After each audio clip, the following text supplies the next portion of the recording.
Welcome to my channel.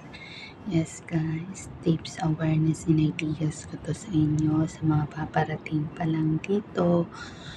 Guys, diba manghihingi yan yung si agency, manghihingi ng Facebook account ninyo.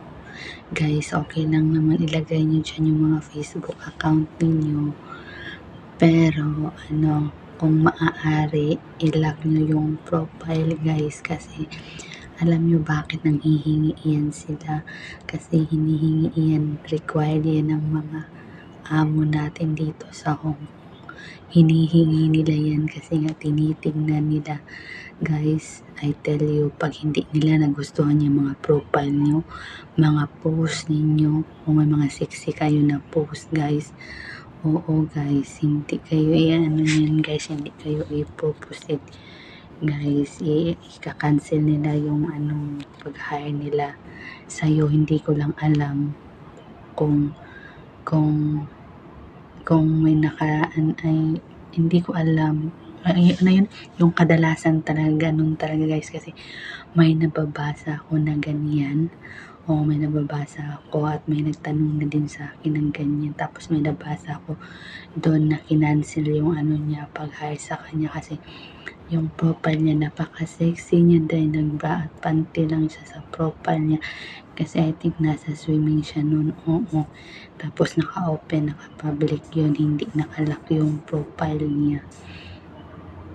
Suggest ko sa inyo, i-lock nyo na lang yung mga profile nyo, kasi ngayon sila, kasi yung mga mga cheche dito, may mga reels nag-Facebook. Oo. Kaya required nila yan. Pero alam nyo, yung mga amo natin, may mga din yan sila. May mga grupo din sila sa Facebook.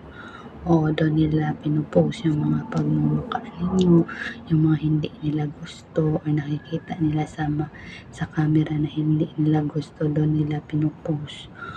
Tapos pag sexy naman yung mga profile nyo, I think kinukuha nila, tapos pinupost nila sa group page nila guys. Ako sa inyo, i-lock nyo na lang yung mga profile ninyo kung ibibigay nyo man yan, or else palitan nyo yung pangalan. Kung ano yung binigay nyo doon, palitan nyo, kasi sinisearch yan nila, tinitignan yan nila.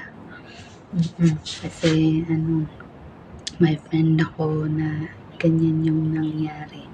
Sinerch, tapos sexy rin yung friend ko dahil nasa Pinas pa lang siya, kinancel na yung kontrata niya kasi yung mga amo dito na